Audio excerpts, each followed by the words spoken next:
L'océan immense s'étend, une toile d'un bleu infini. Les vagues se brisent doucement sur le rivage, murmurant des secrets au sable. La lumière du soleil danse à la surface de l'eau, un spectacle hypnotique d'ombre et de lumière. Une mouette solitaire plane au-dessus, son cri, un écho esselé dans l'immensité. Puis, un éclat de verre attire le regard. Une bouteille ballotte doucement sur les vagues, portée par le rythme de l'océan. Elle contient bien plus que de l'air et de l'eau de mer.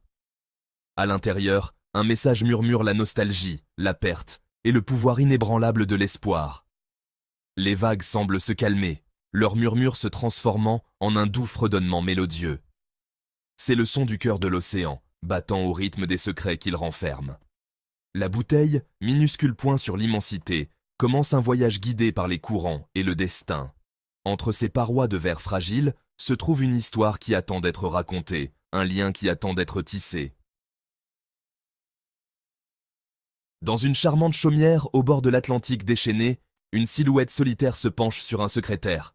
Son nom est Thomas, et son cœur est rongé par un chagrin si profond qu'il menace de le consumer. Sa femme bien-aimée, Émilie, l'amour de sa vie, lui a été enlevée trop tôt, le laissant perdu dans un océan de tristesse.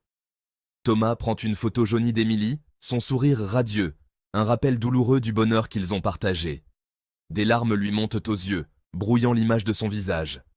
Il aspire à lui dire combien il lui manque, à sentir à nouveau son doux contact.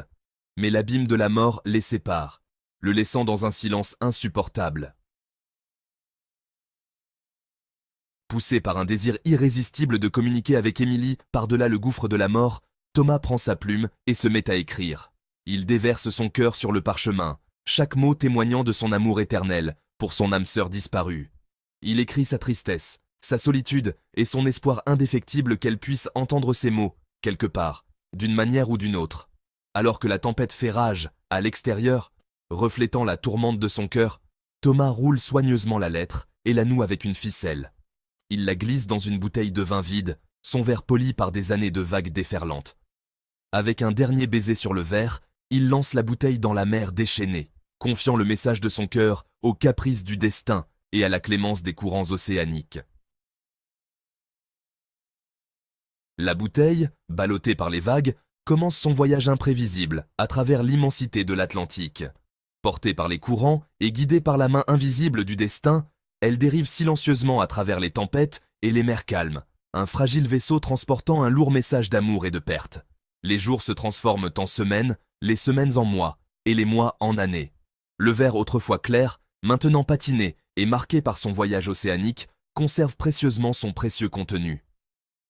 Sous le soleil implacable et le regard attentif de la lune, la bouteille poursuit son voyage. La vie marine, dans toute sa diversité vibrante, nage à ses côtés. Des bancs de poissons argentés passent en scintillant, tandis que des baleines majestueuses font surface, leur chant résonnant dans les profondeurs. Pourtant, la bouteille reste inébranlable dans son voyage, un témoignage silencieux de la puissance durable de l'émotion humaine. Des années plus tard, sur une plage ensoleillée à des milliers de kilomètres de là, sur la côte espagnole, une jeune femme nommée Isabella se promène au bord de l'eau. Le doux clapotis des vagues, si différent de la férocité de l'océan qui avait lancé la bouteille, crée une bande sonore sereine pour sa promenade matinale.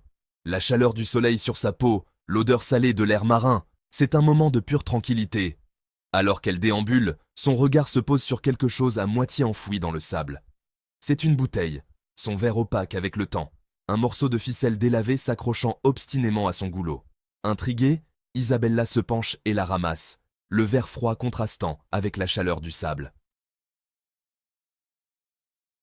Intriguée par sa trouvaille, Isabella extrait avec précaution le message étroitement roulé de la bouteille. En dépliant le parchemin ancien, sa surface craquante de vieillesse, elle ressent une vague d'excitation. Les mots, écrits à l'encre passée, parlent d'amour, de perte et d'un lien durable qui transcende même la mort. La lettre, signée simplement Thomas, se termine par une supplique. Un désir ardent de savoir si son message a atteint quelqu'un, si ces mots ont trouvé une âme compatissante dans l'immensité du monde. Isabella ressent un lien profond avec l'auteur inconnu, un sentiment partagé de nostalgie et la douleur douce amère de l'amour perdu. Elle est déterminée à retrouver Thomas, à le faire savoir que son message a été trouvé, que ses mots n'ont pas été perdus dans la mer. Animée par un sentiment d'objectif, Isabella se lance dans une quête pour retrouver Thomas. Elle étudie méticuleusement les courants océaniques, trace les routes possibles que la bouteille aurait pu emprunter et se plonge dans les archives maritimes, déterminée à percer le mystère de son voyage. Elle imagine la bouteille ballottée par des tempêtes incessantes, bercée par une douce houle, et toujours, se dirigeant vers sa destination. Ses recherches la conduisent dans des bibliothèques et des sociétés d'histoire, où elle passe d'innombrables heures à examiner de vieilles cartes et des journaux de bord.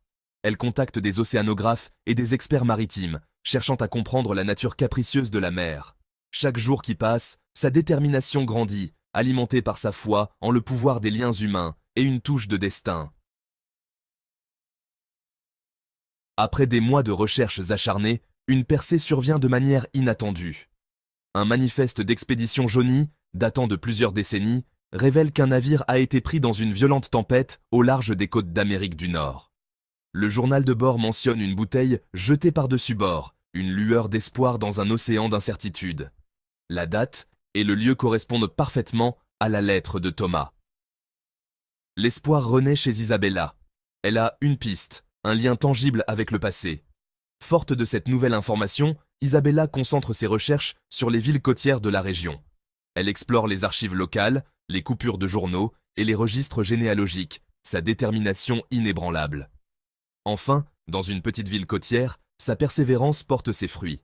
Elle le trouve, Thomas, menant une vie tranquille et solitaire, son cœur toujours lourd du poids de sa perte.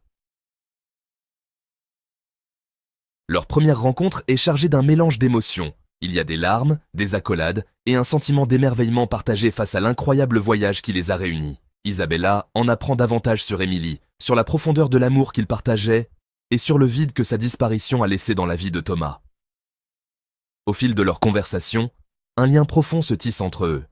Un lien forgé dans le deuil partagé et la compréhension qui naît de la rencontre d'une âme sœur. Le voyage d'Isabella pour retrouver Thomas n'a pas seulement satisfait son désir de le relier à son passé, mais a également ouvert son cœur au pouvoir guérisseur des histoires partagées et à la nature éternelle de l'amour. L'histoire de Thomas et Isabella, réunis par un message dans une bouteille, est devenue un témoignage de la puissance de l'espoir, de la nature immuable de l'amour et des voies extraordinaires par lesquelles le destin peut relier des vies apparemment distinctes.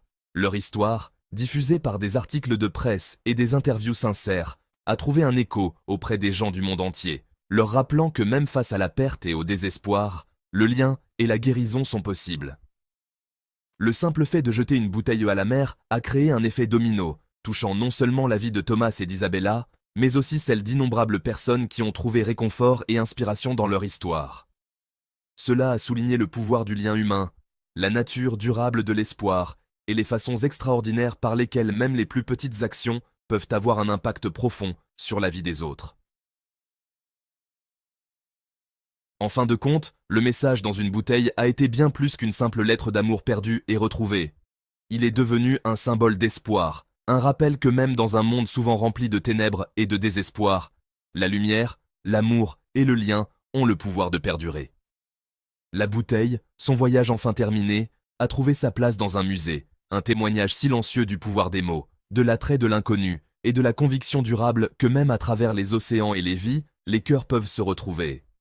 Ainsi, l'histoire du message dans une bouteille continue d'inspirer, nous rappelant que l'espoir peut être trouvé dans les endroits les plus inattendus, que la mer recèle d'infinis mystères et que parfois, les voyages les plus profonds commencent par un simple pas, un message sincère et un acte de foi dans l'immensité de l'inconnu.